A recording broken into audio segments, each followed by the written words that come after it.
Hi, my name is Austin Conti, and welcome to this week's installment of Conti's Movie Buzz. On the show tonight, we have special guest Holden Caulfield from the hit book The Catcher in the Rye, and a secret special guest you'll find out later in the show. God damn, Austin, you know I hate surprises. I do know, Holden, but I know one thing you hate more than surprises: the movies. You're killing me, for Christ's sake. I hate the movies. They're full of phonies.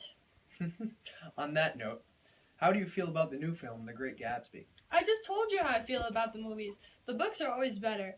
I loved that book. So did DB. I bet you he would like the movie. Well, we have a surprise for you tonight, Holden. We're going live for a special interview with the J. Gatsby. We believe you have something in common. Holden Caulfield, it's a pleasure to meet you, old sport. God damn, it's old Jay Gatsby. How are you, sir? I'm well. Well, the reason you two are here today is because you have something in common. A special love interest, one might say. You mean old Jane? Daisy Buchanan? Why, I haven't seen her in ages. You're both certainly right, but no offense. You both had very unrealistic goals of yourself and those girls. Well, have you ever seen her play checkers? She keeps her kings all in the back row. I don't get it. She never moves her kings, for Christ's sake. She's a special girl. I really respect her and all. Ah, Daisy. I wish I never let her go. I loved her so much, and I gave up a lot of my life for her. She's the reason I throw those parties. I really just work to impress her. Listen now, I don't see it that way. Well, I just love Daisy so much. I transformed myself into somebody that I think that she would love. Well, that was kind of phony of you, Mr. Gatsby, throwing all those goddamn parties and all. That's not like you. Well, sport, wouldn't you consider yourself a phony too? Why didn't you ever call Jane? Well, crap, I didn't want her to see me all depressed and all.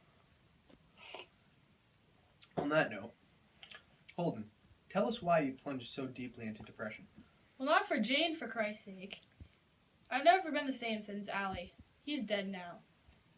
I agree, Holden. Losing somebody is a dramatic experience that you have to go through in your life. How did you feel after losing Daisy, Jay? I was so depressed. I would stand on my dock all night, looking across the bay for her green light, wondering if I'll ever see her again. And I wish she was still mine. Completely different, for Christ's sake. She's right across the goddamn bay. Allie's 6 feet below the ground. Well, Holden, I don't know if I completely agree with that. Yeah, Allie might have died and that Daisy is still alive, but both of you still lost something that was very dear to you. Yeah, I guess. It is my understanding that both of you come from money. However, neither of you really tend to spend your money on yourself. I spent a lot of money on Daisy in hopes of impressing her and winning her back. And Holden, on your journey, you spent money on others in order to get attention for yourself. Well, I like the nuns and all, so I gave them some money for charity and all. And I accidentally hired a goddamn prostitute, which was pretty stupid of me, and I paid her just to talk to me. We didn't even do anything. And I paid for Sally too when we went on our date. I guess I am pretty goddamn generous. Why, yes, you are, Holden.